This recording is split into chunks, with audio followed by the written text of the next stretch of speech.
I traveled to Canada 2 months before a global pandemic. This was my very first time traveling to Canada with absolutely no friends and no family in Canada. I just almost, deferred my semester to September 2020.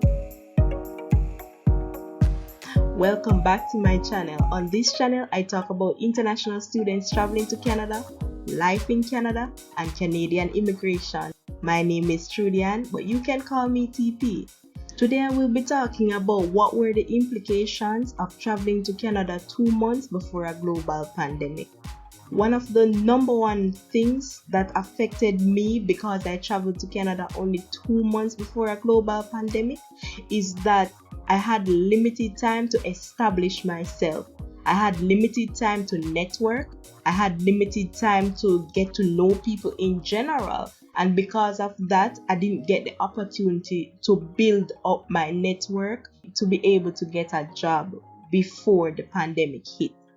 So basically, what happened to me is that during the global pandemic, I was looking for a job in a country that I just came to 2 months ago, that I have no friends, no family in. I got to a point where I started hear everyone saying they are not hiring. And this is the case with a lot of immigrants who immigrate to Canada.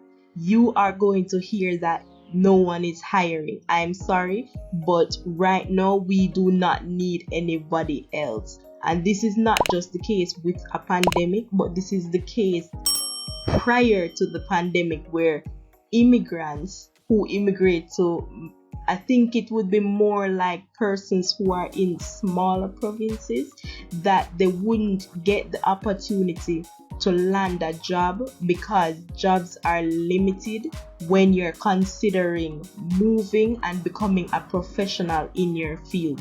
So if you were an IT technician, it's going to be difficult to get a job as a professional in whichever field that you are in.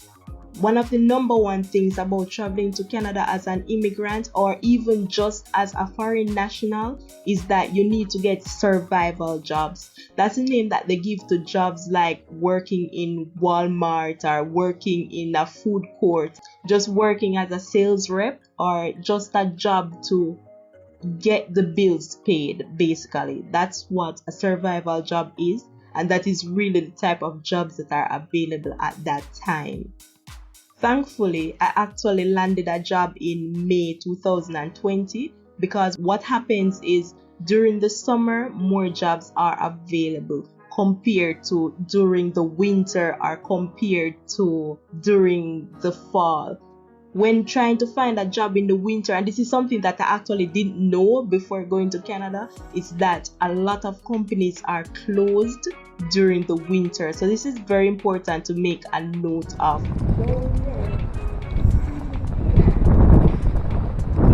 Now, do I have any regrets for reaching in Canada 2 months before a global pandemic? No, I don't.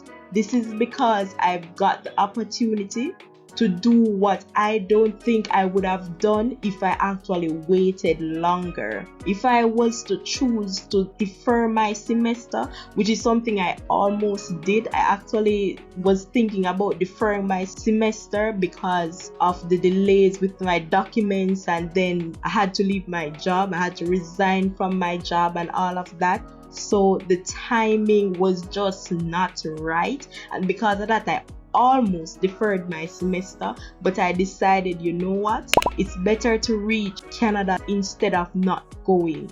And what I would say is not to procrastinate and keep deferring your goals. If you have a goal, strive to achieve that goal right away.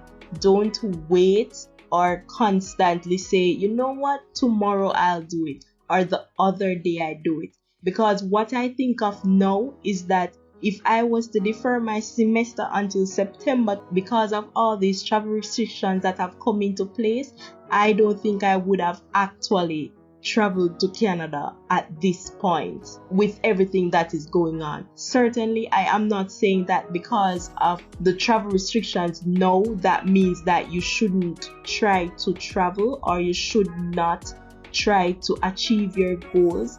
If you want to attend school, I think you should do it. And you actually have the opportunity to study and you still receive your degree at the end, your certificate, whatever it is that you are studying, you receive it. And plus, you still get the opportunity to receive your postgraduate work permit, which allows you to study for a maximum of 3 years.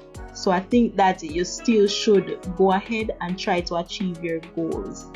If you enjoyed this video, go ahead and give it a thumbs up and leave a comment below and let me know if you are planning to travel to Canada anytime soon. I would like to hear what your story is. Bye! This was my very first time traveling to Canada with absolutely no friends and no family in Canada. What was I thinking?